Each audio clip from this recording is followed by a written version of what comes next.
On the riverbank, there was a blonde-haired boy lying down, staring at the sky. The boy said that he was very bored. In front of him, there was a group of boys bullying another boy who wore glasses. One of the group members spoke up and ordered the boy with glasses to strip and jump into the river. Another one suggested tying up the boy with glasses. The blonde-haired boy, who saw this, immediately got up and picked up a stone. He threw the stone into the river near the group.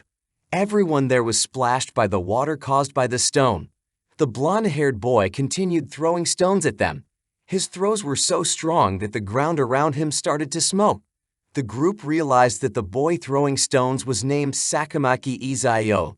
They, along with the boy with glasses, quickly ran away from the place. Izayoi mocked the group, saying that they were all talk. Izayoi threw the remaining stone he was holding and grabbed his bag. Suddenly, an envelope fell from the sky. The envelope had the name Sakamaki Izayoi written on it. In a house, a girl was standing in her room. She saw an envelope with her name on it lying on the table. The girl's name was Kodu Asuka. Asuka didn't know where the envelope with her name on it came from. A maid, who was carrying a drink, entered Asuka's room. Asuka asked the maid if anyone had entered her room while she was out. The maid answered that no one had. Asuka wanted to be sure and asked the maid to answer truthfully. She asked while staring intensely into the maid's eyes. The maid answered that no one had entered Asuka's room, as Asuka was the only one who had the key to the room. Asuka then ordered the maid to leave her room. She picked up the letter and then spoke. She said that the person targeting her had instead sent a letter, which made her curious. In a park, there was a girl sitting near a fountain. She was playing with birds. Suddenly, a cat carrying an envelope ran toward the girl. The cat handed the envelope to the girl. The name written on the envelope was Kasukabeyu. Kasukabe took the envelope and then opened it. She read the letter inside the envelope. The letter contained an invitation to a place called Little Garden. Suddenly, Kasukabe vanished and fell into a certain place. She fell along with Izayoi and Asuka, who had also received an envelope. They fell and splashed into a lake. A rabbit-eared person approached and observed them. They moved to the shore and tried to dry their wet clothes. They began talking and asking each other's identities. They ended up there because they had received a strange letter. Asuka introduced herself and then asked Kasukabe to introduce herself as well. She also asked Izayo to introduce himself too. Izayoi introduced his name and mentioned the dangerous abilities he possessed. He warned Kasukabe and Asuka to be cautious around him. Asuka was annoyed and refused to listen to Izayo. The two of them then argued. A rabbit-eared woman grew worried about Izayoi and Asuka fighting. Izayoi and the others were puzzled because no one had come to greet them. Izayoi suggested asking the person who was watching them. He and Asuka had already noticed this person's presence. Kasukabe also realized someone was there due to the direction of the wind. Izayoi told the person to come out immediately. The person emerged from the bushes and revealed herself. She was a rabbit-eared woman. Izayoi leaped and attacked the tree beside the woman. Asuka and Kasukabe thought the woman was wearing a cosplay outfit. The woman denied it and introduced herself as Koro Usagi. Izayoi jumped and attacked Koro Usagi. Kasukabe leaped into the tree and attacked Koro Usagi, moving like a four-legged animal. Koro Usagi jumped over the tree while dodging Kasukabe's chase. Asuka looked up at the birds in the sky. She ordered the birds to attack Koro Usagi. The birds attacked Koro Usagi, causing her to fall. Izayoi and the others approached Koro Usagi. They asked for Koro Usagi's identity. Kasukabe stepped forward and tugged on Koro Usagi's ears. She laughed after realizing Koro Usagi's ears were real. Izayoi and Asuka stepped forward and pulled on Koro Usagi's ears. The woman winced in pain as her ears were pulled by both of them. Izayoi ordered Koro Usagi to speak. Koro Usagi welcomed Izayoi and the others. Izayoi and the others were in Little Garden. Koro Usagi offered them to participate in a gift game and win prizes. Izayoi and the others were not ordinary humans. They possessed powers or blessings known as gifts, which were given by war gods, demons, spirits, stars, and others. A gift game is a competition that uses or bets these blessings. There are various stakes in the game, such as gifts, money, land, resources, dignity, and people. The bigger the stakes they bet, the bigger the prize they can win. But to claim the prize, they must meet the conditions set by the host. The host is the person who leads and organizes the gift game. Anyone can become a host as long as they have a prize. The difficulty level of the games ranges from dangerous, difficult, to life-threatening. Kuru Usagi was sure that Izayoi and the others did not fully understand her explanation. So she offered to play a simple game. She pulled out a deck of cards and shuffled them. There are many communities in that world. The residents must join these communities to make their lives easier. Kuru Usagi snapped her fingers and conjured up a gambling table. She then invited Izayoi and the others to join her community. However, to avoid any issues, they needed to win many gift games. Kuru Usagi mocked them, thinking they would not be able to complete the gift games. She provoked them, but in reality, she was worried they would leave because of her words. Izayoi asked Kuru Usagi about the rules of the game. Kuru Usagi explained the game rules. They had to choose one card from 52 available cards. They only had one chance. They could use their abilities as long as they did not break the rules. Kuru Usagi had the ability of Judge Master. Her rabbit ears and eyes were connected to the central network of Little Garden. Since it was Izayoi and the others' first time in Little Garden, they did not need to use chips to play. But if they insisted, they could bet their pride. If they won, Kuru Usagi would grant one of their wishes. Izayoi joked and thought of something sexual. However, Kuru Usagi forbade Izayoi. Then the three of them discussed the matter. They all agreed to play. Kuru Usagi produced a piece of paper in front of her. The paper was a G's roll, which was a type of contract related to the game. The rules and conditions of the game were written on that paper. The three of them read the paper and agreed to it, but they requested to see the cards before the game started. Izayoi examined the cards carefully. Asuka marked one of the cards with her hand. Kasukabe used her cat saliva to mark one of the cards. They began the game. Izayoi volunteered and stepped forward. He observed all the cards arranged on the table. He looked at Kuru Usagi and spoke to her. He selected one card and tapped it. The other cards flew and turned over. Kasukabe and Asuka picked up the overturned cards. They did not break the rules since they only took one card from the table. Kuru Usagi used her ears, but the central network of Little Garden deemed their method acceptable. Asuka and Kasukabe won the game. Izayoi revealed the card he had chosen. He picked the right card because he remembered all the card positions. Kuru Usagi was surprised by Izayoi's ability. Izayoi spoke to Kuru Usagi and asked for the promised prize. He requested Kuru Usagi to answer one of his questions. He asked if the world in Little Garden was enjoyable. Kuru Usagi answered that the world was indeed enjoyable. In a certain place, there was a boy named Jin who was sitting down. Then, three children approached Jin.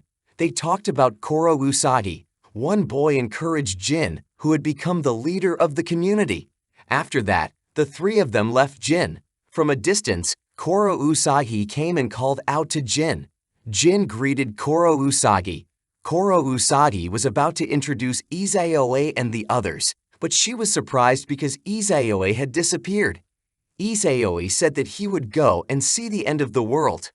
Kuru Usagi was angry because Asuka and Kasukabe didn't stop Izayoi. They didn't inform her when Izayoi vanished. The two of them actually didn't want to bother with Izayoi. Kuru Usagi felt weak after hearing what they said. Then, she instructed Jin to lead the journey with Asuka and Kasukabe. Meanwhile, she planned to catch Izayoi who had disappeared. Her hair, ears, and tail turned red.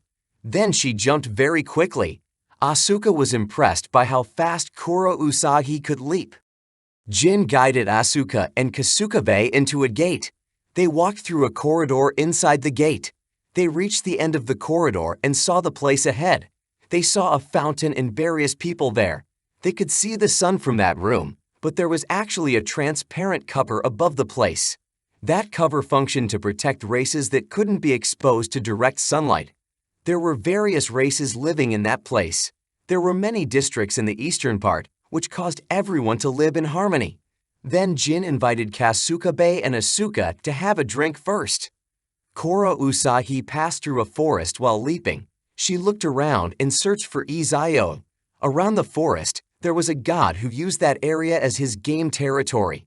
She was worried that Isekai might be deceived and trapped by the god's game. She saw an attack coming from the river and found Isekai standing there. She was angry with Isekai. She was worried that Isekai had challenged the god to a gift game. She ordered Isekai to go home immediately, but Isekai had already started a gift game with the god. The river shook, and a giant snake emerged from the water. It turned out that the snake was a water god. Previously, he had asked Isekai to choose a game. Isekai accepted because he thought he could make a lot of money. The god was angry and caused the river to shake again. Kuru Sou told Isekai to back off, but Isekai refused. He had chosen this battle, so he wanted to finish it. The water god was impressed with Isekai's determination. Then he gave him the conditions for victory. The water god would declare Isekai the winner if he could withstand the water god's attack. However, Isekai rejected this. The battle would only end when a winner was decided. The water god created a storm using the river water. He attacked Isekai with the storm, but Isekai used his hand to destroy the storm. The water god was shocked. Isekai jumped and then kicked the water god's head. The water god fell after being hit by Isekai's attack. Kuru Sou was impressed that Isekai, a human, managed to defeat a god. Jin and the others were already seated and had just ordered drinks from the waiter. They ordered 2 black teas and 1 green tea. Kasukabe's cat, named Calico, spoke to the waiter. The waiter was able to understand what Calico was saying because she belonged to the cat race. Calico complimented the waiter, saying that her ears and tail were very cute. The waiter blushed after hearing Calico's words. Kasukabe was impressed that someone else could talk with Calico besides herself. She had previously spoken with sparrows, finches, forest birds, and even penguins. She was also friends with dolphins. Asuka was impressed by Kasukabe's remarkable ability. She felt envious of Kasukabe. However, Kasukabe thought that Asuka had a similar power to hers. Asuka was about to explain her abilities when suddenly a man appeared. The man mocked Jin, calling him the leader of the weakest community in the eastern part. That man was named Galdo Gasper. He was the leader of the Forest Gato community. Kuru Sou was pleased because they received a reward after defeating the water god. They were given the seeds of a great water tree. She thanked Isekai, but Isekai wanted to ask Kuru Sou something. He questioned whether Kuru Sou had hidden something that violated their agreement. He insisted that Kuru Sou reveal the real reason for sending him and the others. Kuru Sou was shocked after hearing Isekai's words. After defeating the water god, Isekai asked Kuru Sou to explain why she invited him. Kuru Sou said that Isekai and the others had intriguing gifts. Isekai didn't believe Kuru Sou's words. He felt that Kuru Sou's community was very weak. He suspected that something had happened and that her community had declined. He was certain that Kuru Sou had lied to him. Jin was angry because Galdo sat down without asking for her permission. Galdo ignored Jin, as he had come to speak with Asuka and Kasukabe. He invited the two of them and Kuru Sou to join his community. Kuru Sou finally revealed the reason she invited Isekai. Her community was in trouble. Communities were like countries. They had to declare a symbol and an official name to operate. Several years ago, their community symbol spread to the edge of the eastern continent.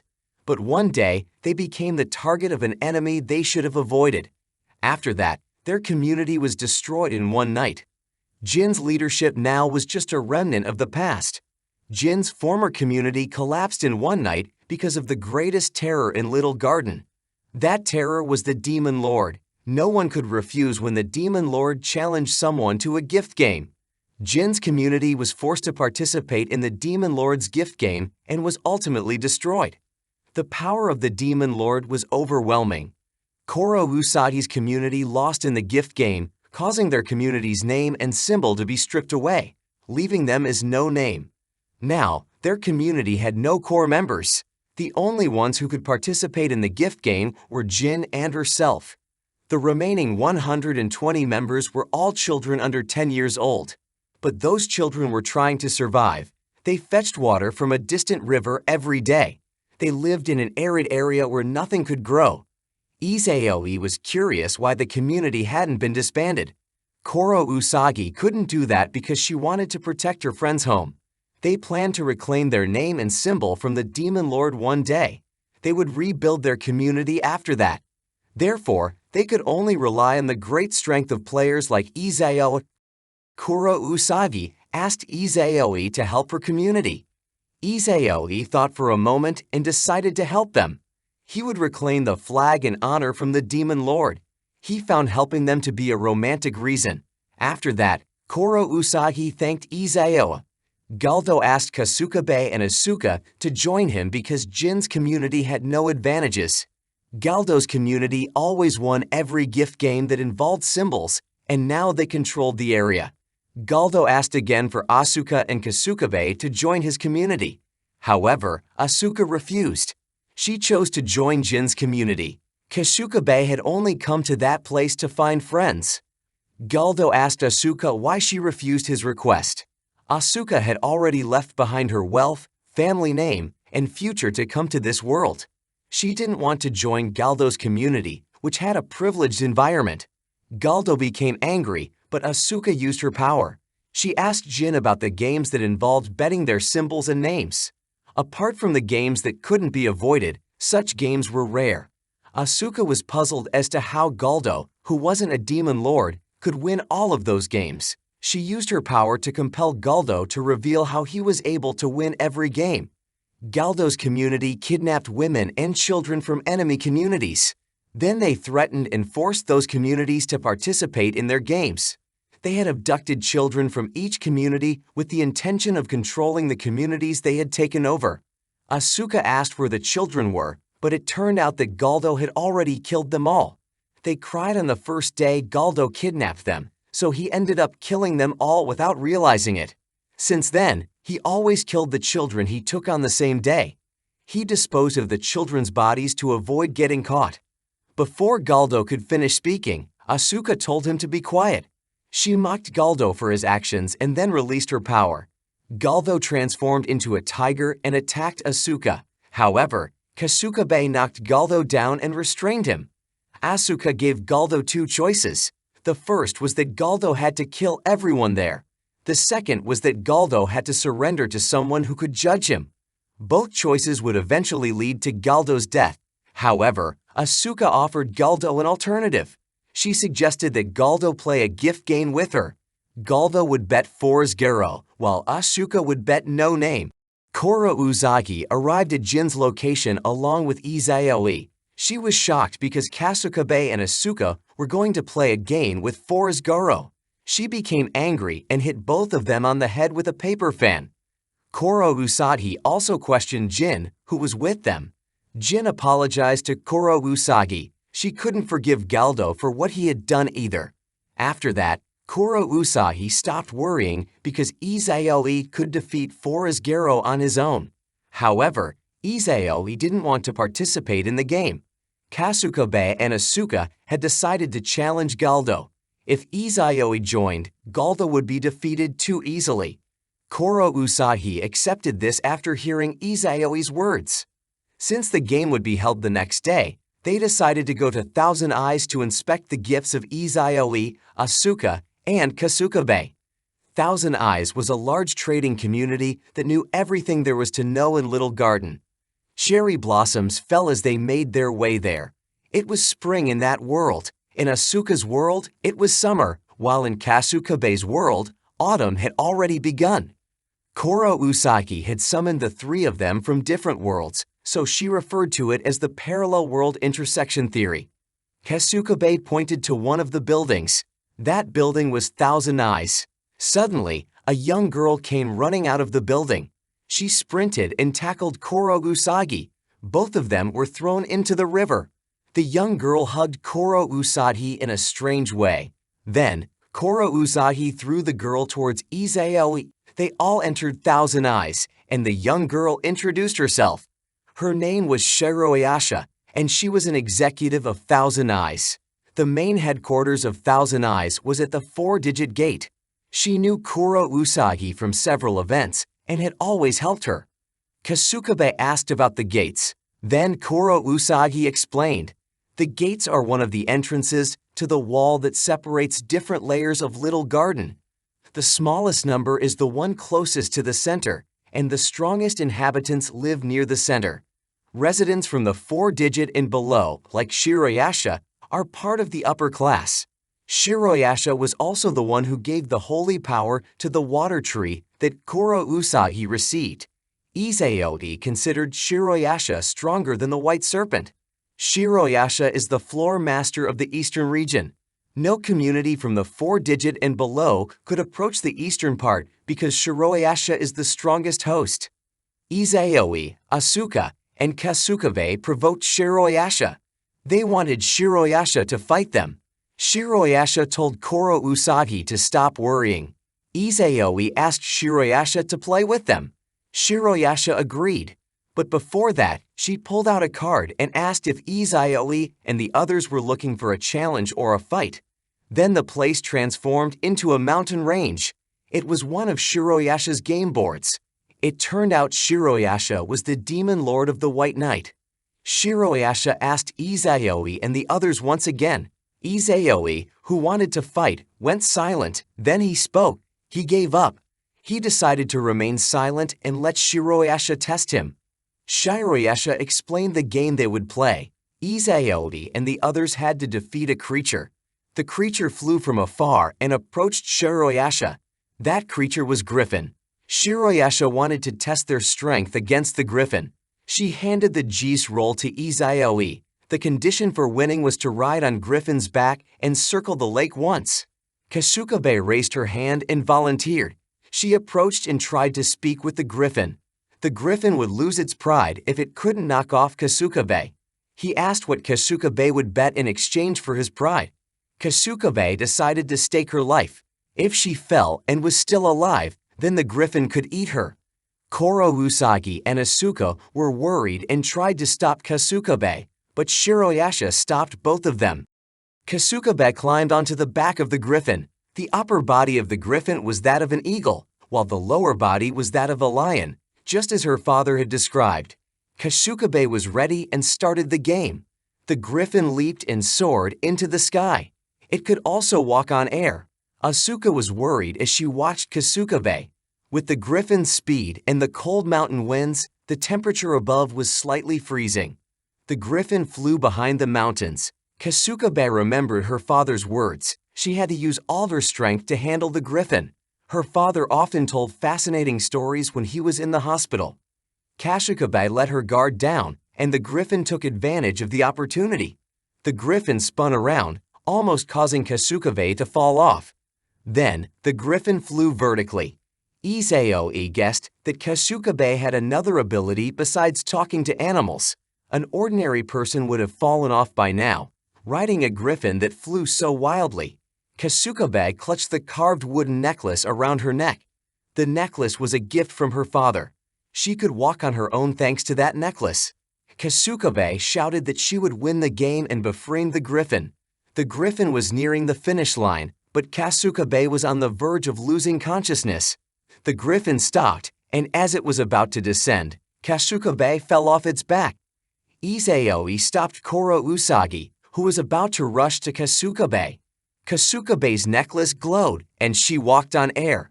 She descended and hugged Calico, who approached her. She could do this because of the bond she had formed with the Griffin. The Griffin asked Kasukabe to accept the gift it offered as proof of its defeat. Shiroyasha asked if Kasukabe had had that gift since birth. Kasukabe answered. The gift she possessed was thanks to the carved wooden necklace given by her father. Kuru Usagi approached and asked Shiroyasha to examine the gifts of Isekai and the others. Evaluating gifts wasn't Shiroyasha's specialty, but she had a solution. She handed each of them a card. The card was a gift card. The three of them had strange thoughts upon seeing the card. Koro Usahi explained the card's abilities. The card could store and name each person's gift. However, it turned out that Iseoi's gift was labeled unknown. Shiroyasha was impressed because the gift card couldn't read Iseoi's gift. Iseoi and the others went to the no-name's location, which had been destroyed. The land there was barren. Iseoi thought that the gift game with the demon lord had happened hundreds of years ago. But the gift game had only occurred 3 years ago. The surrounding state made it seem as if it had happened around 200 years ago. But with the demon lord's power, this wasn't strange. Hearing the term demon lord made Iseoi excited. He thought it was incredibly interesting. Inside the Forest Guro headquarters, Galdo was sitting in his chair. Suddenly, a winged woman bit Galdo's neck. She did this because she had given Galdo the animal gift. Iseoi and the others arrived at the devastated no-name land. They walked across the bridge and stopped at the center of it. Koro Usahi placed the water tree sapling they had obtained in the middle of the bridge. Suddenly, water gushed out from the tree. The water flowed rapidly, filling the once dry lake. Kasukabe and Asuka were impressed after witnessing the power of the water tree. From now on, Jin and his community members could use the water not just for basic needs. They could thrive without having to participate in gift games anymore. Koro Usagi, Asuka, Kasukabe, and Calico went to the hot springs. They soaked in the hot water. Then Koro Usahi spoke. She felt that the day she had just experienced was incredibly long. She hadn't expected to call for help that would also cause trouble. Calico was happy because he felt like he was back in his natural habitat while soaking. The hot spring also had a forest-like scent. This was because they were using water from the water tree. Asuka thanked the children in the community. They could bathe in the pool thanks to those children. Koro Usagi told Asuka not to worry about it. Due to the rules of the little garden, those who couldn't participate in gift games had to help those who could. Asuka thought that she wouldn't mind participating in the gift games as long as they were fun. However, she shouldn't be reckless because No Name's future was at stake. Meanwhile, Kasukabe thought that she had to win. If they won, they would have fun, and the community would be happy too. Koro Usahi encouraged them both. They had to enjoy the game to become the best players. Then she asked Asuka and Kasukabe to tell her about themselves. She had been looking forward to this girls' talk moment. Asuka reflected on the time when she became a company leader. But suddenly, Kasukabe asked Koro Usahi to share about herself. She admired Koro Usahi's hair, which could change like cherry blossoms. Inside the community headquarters, there was a dormitory for the children to sleep in. Outside the dormitory, there was a man running. He headed to the forest to meet up with his friends. They had come to that place on Galdo's orders. Suddenly, Iseoi appeared after following the man. He threw the stone he had been holding at the group. The throw was so powerful that it woke Jin up. Jin then approached Iseoi. The group was impressed by Iseoi's strength. They were convinced that Iseoi was the one who had defeated the water god. The man who had been running earlier stepped forward and approached Iseoi. He asked Iseo to destroy the Forest Guro community. Iseoi immediately refused the request. However, the group asked Iseo to listen to their story. Galdo took advantage of working with the Demon King to do whatever he pleased. And ever since he took hostages from the group, they couldn't do anything. Iseoi told the group about the hostages who were no longer alive.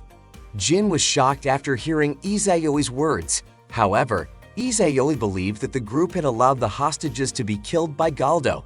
Jin confirmed Iseoi's statement. Galdo had killed the hostages on the same day he kidnapped them. The group was sad and angry after hearing Jin's words. They regretted listening to Galdo. Iseoi understood the feelings of the group. He thought that they hated Galdo and the Demon King who had caused these events.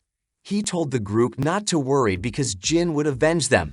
The man who would rise to defeat all the Demon Kings was Jin Russell. Jin was shocked after hearing Iseoi's words, and then he shouted loudly. Koro Usagi, Asuka, and Kasukabe were in Koro Usagi's room. They were still awake and were choosing outfits. Koro Usagi believed that if Asuka and Kasukabe always wore the same clothes, their hearts as girls would hurt. However, Asuka and Kasukabe were surprised because some of Koro Usagi's outfits were very revealing. It turned out that these clothes were gifts from Shiroyasha. She had forced Koro Usagi to wear them. Asuka found a dress and put it on. The dress was red and made Asuka look stunning. The dress was a gift from Shiroyasha when Koro Usagi became a referee. The dress had an aura of protection, and Koro Usagi thought it would be suitable to wear during the gift game the next day. Asuka decided to wear the dress, but it was too loose because it was too big. Koro Usagi planned to alter the dress that night. Jin was angry because Izayoi had spread the news that Jin Russell would defeat all the Demon Kings. If any community needed help, they could talk to Jin Russell. Izayoi found it amusing. Jin was still angry because if this news spread, it would attract the attention of other Demon Kings. Now, they just needed to win the gift game and increase the community's resources. With talented people on their team, they could easily overcome the game. Then Izayoi called Jin a shorty. They did need the strength of the gift game, but more importantly, they needed to figure out how to defeat the Demon Kings. They had neither a name nor a symbol, which would be a disadvantage for their community. Therefore, Jin had to surpass his predecessors despite these disadvantages. Since they didn't have a symbol or a name, they could only use the leader's name. Jin was the one who would take down the Demon Kings. If they won the game against Galdo tomorrow, Jin's name would become more known. Besides the Demon Kings, those who wanted to take down the Demon Kings would also know his name. And if successful, they would gain more reliable people. Then Jin spoke. One of his comrades belonged to an officer working for Thousand Eyes. He heard that this comrade was being offered as a prize in an upcoming gift game. The comrade who was being offered as a prize used to be a Demon King. Suddenly, Koro Usagi, Asuka, and Kasukabe entered and turned on the lights. They asked what Jin and Izayoi were doing. Izayoi answered their question. He said that he and Jin were discussing men's matters. Then he whispered to Jin, telling him to win the gift game that would take place tomorrow. If Jin won, Izayoi would help bring his friend back. And if Jin lost, Izayoi would leave the community. After saying this, Izayoi left the room. One of Galdo's subordinates came to his room to discuss the gift game that would be held the next day. However, Galdo attacked him with a sword. Galdo, who had already transformed, couldn't control himself. The subordinate tried to escape, but Galdo struck him with his claws. Suddenly, the outside of Galdo's headquarters was covered with creeping vines. These vines originated from a winged woman who had previously bitten Galdo. The next day, Jin's team went to Galdo's headquarters to participate in the gift game. However, they were surprised to see the gate to Galdo's headquarters covered with vines. Calico approached the vines, but they suddenly moved and trapped him. Jin touched the tree that was attacking Calico. The tree had demonic power, a blessing of beastliness. Jin guessed that the tree's power came from a woman he knew. Koro Usagi called out to Jin because she had found the Jis role for the gift game. The condition for winning the gift game was to defeat Galdo. However, they had to defeat Galdo with the provided weapon. Therefore, Kasukabe's and Asuka's gifts became useless. The chances of defeating Galdo, which were originally 100%, had now changed to 50-50. The weapon to be used against Galdo would appear on its own. Asuka boasted, saying that she would show some mercy when fighting Galdo. Kasukabe said she would fight with all her strength. Meanwhile, Izayoi told Jin to win the gift game. Jin had to win the gift game so that Izayoi could proceed with the next part of his plan. Kasukabe used her dog's sense of smell to search for enemies around them. Jin, who was also checking the surroundings, found nothing. Asuka suggested changing the plan, but Kasukabe had already found Galdo's location. They went to Galdo's headquarters and entered. Inside, the headquarters were also filled with creeping vines. Then they arrived in front of Galdo's room. Just as they were about to enter, the door suddenly opened by itself. Galdo, who had transformed into a white tiger, revealed himself. He then roared very loudly. Kuru Usagi became worried after hearing the tiger's roar. Izayoi, however, thought that the sound came from Kasukabe, who had turned into a tiger. Izayoi asked Kuru Usagi to use her Judge Master ability to check on Jin and the others. Kuru Usagi's ears could sense the situation with Jin's team, but they couldn't enter due to the terms of the contract. Izayoi then commented that Kuru Usagi's ability was useless. Jin saw that Galdo had turned into a tiger. Now Galdo had transformed into a vampire-like demon. Jin was convinced that Galdo's powers also came from a woman he knew. Then Jin noticed a cross-shaped sword embedded in the wall. Suddenly, Galdo leaped toward Jin and the others. Asuka used her power and ordered Galdo to stop. However, Galdo didn't stop. Seeing this, Kasukabe stepped forward and used her hand to block Galdo's attack. Asuka told Jin to leave the place. Jin refused, but Asuka used her power. However, as Jin ran out, he carried Asuka and left together. Galdo attacked Kasukabe with great force, but Kasukabe dodged and grabbed the sword that was embedded. She prepared to block Galdo's attack once again. Asuka used her power to stop Jin from running. However, Jin accidentally caused Asuka to fall. Jin apologized to Asuka and then informed her about Galdo. Galdo was a tiger who used magic to become human and turned into a demon by using the Demon Lord's power. So Galdo had become a beast-like vampire. Asuka was about to ask why the Demon Lord transformed Galdo, but suddenly Kasukabe arrived. Kasukabe was injured and walked while carrying a cross-shaped sword. Asuka asked Kasukabe about her condition. Kasukabe wasn't alright. Before she could finish her sentence, she collapsed. Asuka then stood up while holding the cross-shaped sword that Kasukabe had brought. She told Jin to take care of Kasukabe and decided to go to where Galdo was. Asuka recalled Kuru Usagi's words in the bathhouse. Her gift, which was called authority, was like an unpolished diamond, and through willpower and talent, she could turn it into something more inclined toward control. Asuka arrived at Galdo's headquarters. She took a fire lamp that was in front of her. Galdo, who was sleeping, sensed the smoke around him and woke up. Galdo came out, but flames had started to appear inside his headquarters. Asuka appeared and looked up at Galdo from below. She challenged Galdo to fight her. Asuka raised her sword and commanded Galdo to come closer. Galdo descended and attacked Asuka. Asuka successfully dodged and decided to head outside. Asuka ran through the forest. Galdo chased her, leaping over the trees. Asuka kept running and stopped at a building. She raised her sword again. Galdo approached Asuka. Galdo then roared and charged toward Asuka. Asuka used her power to control the creeping vines and hold Galdo back. Asuka's power had taken on a new form. She could control various gifts that existed. Galdo used his strength to destroy the vines holding him. Then he charged toward Asuka. Asuka also ran and threw her sword at Galdo. Galdo stopped, and Asuka's sword touched his head. After that, Galdo's body was burned to ashes. Asuka successfully defeated Galdo and completed the game. Not long after, the day became bright. One of Galdo's subordinates who had gone to the headquarters learned that Galdo was dead. Now, Forest Guro had been disbanded. Calico was worried about Kasukabe's condition. Kuru Usagi said that she would take Kasukabe to the community's workshop, where there was a healing gift. Kuru Usagi carried Kasukabe and left, leaving Jin and Izayoi behind.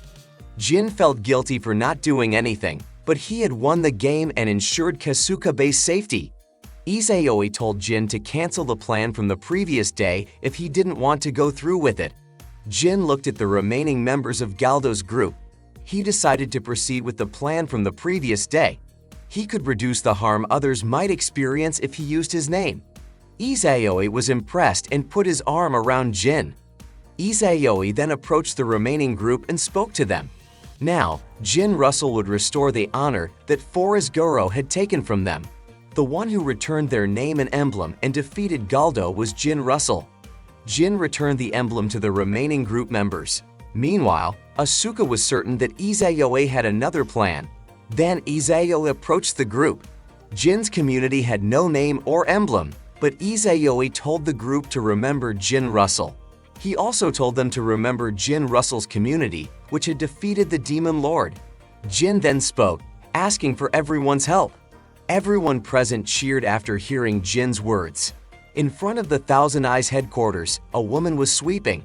Suddenly, a man approached her. The man in front of her had come to seek Shiroyasha. Kasukabe fainted and was lying on the bed. Izayoi asked Koro Usagi about Kasukabe's condition. Koro Usagi replied that Kasukabe needed some time to recover. Koro Usagi had heard that Izayoi would be participating in a game to bring back his friend. Izayoi then asked about the former Demon Lord who was Koro Usagi's friend. This former Demon Lord was truly remarkable. Her name was Letitia. She was Koro Usagi Sr. and was extremely intelligent.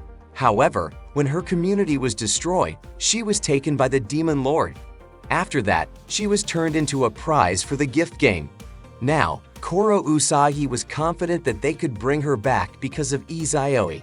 Izayoi suggested that Koro Usagi should participate in the gift game as well. But Koro Usagi, being a rabbit, couldn't join because she had the authority to be a referee and judge. To participate in the game, she would need to meet certain conditions. After saying that, Koro Usagi left to make some tea.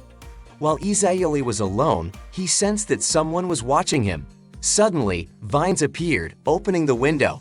A little girl entered the room. The girl was impressed that Izayoi could detect her presence. She was the one who had helped Galdo. The girl prepared to attack Izayoi, directing her vines toward him. Izayoi tried to fend off the vines by striking them. Koro Usagi was startled by the sudden loud noise. Jin and Asuka also came out to investigate the source of the noise. Izayoi's punch shattered the window along with the vines that were attacking him. The girl complimented Izayoi on his powerful punch. Jin and the others arrived and saw the destroyed room. Izayoi was about to attack the girl again, but Koro Usagi stopped him.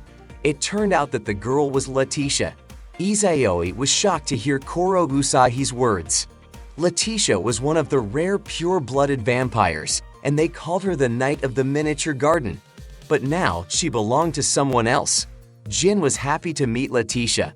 Letitia apologized because she didn't know what to do when she met Jin and Koro Usagi. Then Asuka asked why Letitia helped Galdo. She wanted to know Letitia's reason. It turned out that Letitia wanted to know the strength of Izayoi and the others.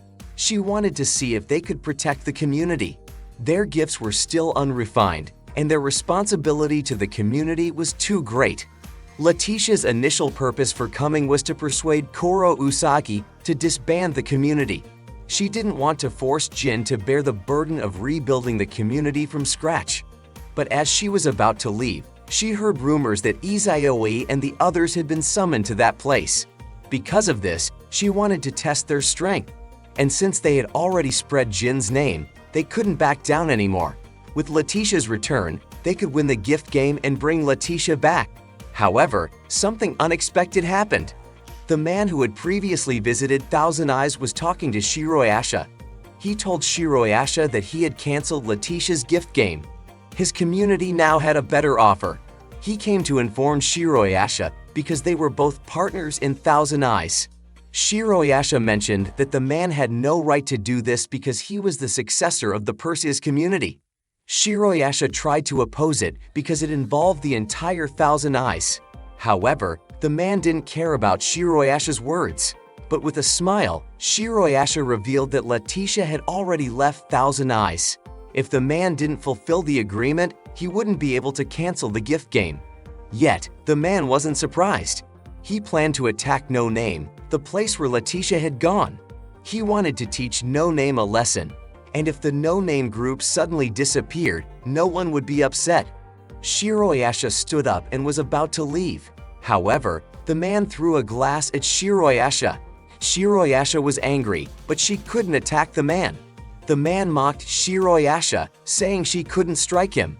He added that he would take over Shiroyasha's shop before she died. Koro Usagi and the others were shocked to learn that Letitia's gift game had been cancelled. Asuka suggested that Letitia hide at their base, but Letitia refused.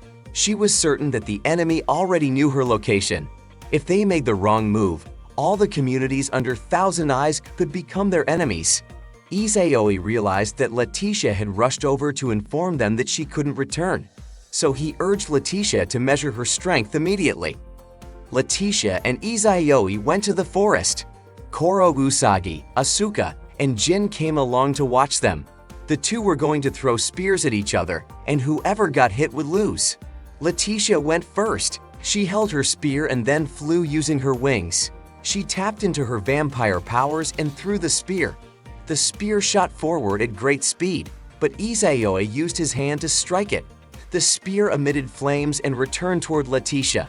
Letitia acknowledged Izayoi's prowess. She couldn't dodge because the spear was too close. But Kuro Usagi jumped in and pushed Letitia out of the way. She used a gift card on Letitia. Letitia's gift was the Lord of Vampires. It was a powerful gift, but its holy power was gone, leaving only the vampire gift. Kuro Usagi asked why this had happened, but before Letitia could respond, a sudden red light appeared and attacked the area. The light was from Gorgon. Asuka was almost hit by the light, but Letitia ran over and pushed her aside. Letitia was struck by the light and turned to stone. Suddenly, several flying individuals appeared. They were members of the Perseus community. They had Gorgon heads and winged shoes. Letitia was grabbed by two of them and carried into the air. The leader of the group ordered them to leave immediately. Koro Usagi tried to stop them, but the leader informed her that Letitia would be sold outside the miniature garden. Koro Usagi was shocked because vampires could only live in the miniature garden. The leader told Koro Usagi to stay quiet because the trade of Letitia had already been approved by their leader. Even though they were in No Name's territory, they didn't care. Then they insulted Koro Usagi and No Name. Koro Usagi was furious after hearing their words. Her hair and ears turned pink as she got even angrier upon seeing the group kidnap Letitia.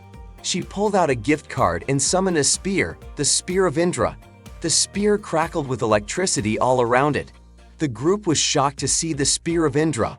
One of them thought it might be a replica.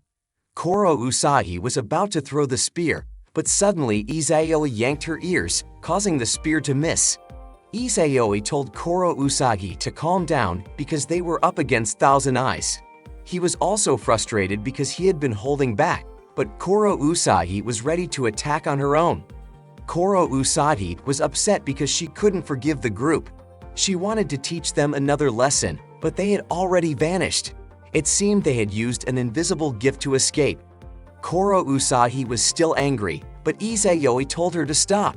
They didn't need to speak to that group, but they did need to talk to the leader of Perseus. Izayoi instructed Jin to keep an eye on Kasukabe, while he, Asuka, and Koro Usagi would go meet with the leader of Perseus. Koro Usagi was worried, but Asuka reassured her. They arrived at Thousand Eyes and sat down in Shiroyasha's room. The man who had previously spoken with Shiroyasha was also sitting in front of them. The man was surprised to see Koro Usagi, a rabbit. He didn't know there were rabbits in the eastern region. He stared at Koro Usagi's body and clothing in a strange way and then invited Koro Usagi to join Perseus. Asuka declined, saying that Koro Usagi's sexy legs belonged to them. Koro Usagi was shocked by Asuka's words. Izayoi added that Koro Usagi's legs were already his. Koro Usagi told Izayoi to shut up. Shiroyasha even joked about buying Koro Usagi. Koro Usagi got angry and then hit Izayoi with a paper. The man laughed because he found them amusing. He invited Koro Usagi to join again, but Koro Usagi refused. She had no intention of showing her legs to the man. Izayoi was confused because Koro Usagi was wearing revealing clothes.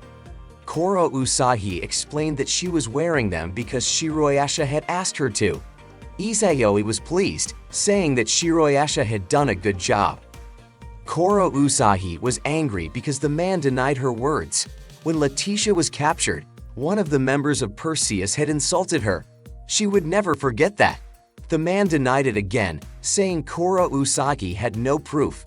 Kuru Usagi suggested that the man interrogate Letitia. However, the man refused Kuru Usagi's request. Since Letitia had escaped once before, she would be left as a statue until she was sent outside the miniature garden. Letitia, who had escaped, came to meet with Izayoi and the others. So the man thought that Kuru Usagi's group had kidnapped Letitia from Perseus. Kuru Usagi was furious because the man had no proof. Both Kuru Usagi and the man had no evidence, but if they investigated further, Kuru Usagi's group would be at a disadvantage. The man stood up and was about to leave. He didn't like Letitia, but since Letitia was sweet, there would be many who would like her. Letitia would be trapped because sunlight had become a natural prison for her. Kuru Usagi was furious. Her hair and ears turned pink again. But the man explained that Letitia had given up part of her gift to save no name. Kuru Usagi stopped being angry, and the man made an offer to her. He would return Letitia, but Kuru Usagi would have to serve under him forever. Asuka was enraged by the man's words and told Kuru Usagi to leave. But Kuru Usagi hung her head after hearing that Letitia had sacrificed herself. The man stepped forward and mocked Kuru Usagi. Asuka used her power to make the man stop. She commanded him to bow, but Asuka failed. The man pulled out a scythe and swung it at Asuka. However, Izayoi appeared and stopped the scythe with his finger. Shiroyasha ordered them to stop fighting. Kuru Usagi also told the man to stop. She would consider his offer and give him an answer later. The man left after hearing Kuru Usagi's words. Izayoi was surprised because the leader of Perseus didn't act like his name implied. The Perseus community of the past was different from the current one. In the past, Perseus was a legendary host of gift games respected by the miniature garden. Asuka was angry because Kuru Usagi was about to agree to the leader of Perseus's offer. The value of a friend was very important in their community. So Kuru Usagi wanted to repay Letitia for doing the same. Asuka still didn't agree, and the two of them argued. Suddenly, Kasukabe came along with Calico. Kasukabe had recovered from her injuries. She brought cake from the children in the community. The children were worried after seeing Asuka and Kuru Usagi acting strange. Kuru Usagi apologized for thinking only of herself. Kasukabe asked if there was another way to save Letitia without sacrificing Kuru Usagi. Kuru Usagi explained the legend of the Perseus warrior who defeated the Gorgon. The Perseus community allowed anyone from the lower levels to participate in a gift game like the one in the legend. However, they would need to win a different gift game to bring Letitia back, and it would take a long time. Suddenly, Izayoi barged in, smashing the door. Kuru Usagi and the others were shocked because Izayoi had appeared so suddenly. He brought a package and handed it to them. They were curious about what was inside the package. They thought it might be a watermelon. In the Perseus community headquarters, the leader of Perseus was relaxing. He imagined the beautiful Kuru Usagi. He wanted to make Kuru Usagi his own. Suddenly, Kuru Usagi appeared before him. The leader of Perseus thought that Kuru Usagi had agreed to his offer. However, it turned out that Kuru Usagi was challenging Perseus to a fight. The leader of Perseus told Kuru Usagi to leave. Kuru Usagi pulled out the package that Izayoi had given her, surprising the leader of Perseus. The package contained a gift that granted the power to challenge the legend. The gift was obtained after defeating the Kraken and the Greya. Earlier, Izayoi had gone to challenge the Kraken and the Greya. He successfully defeated them and obtained the gift. He even thought that the water god was tougher than both of them. The leader of Perseus was annoyed, but he decided to accept Kuru Usagi's challenge. He intended to destroy No Name so badly that they wouldn't be able to challenge him again.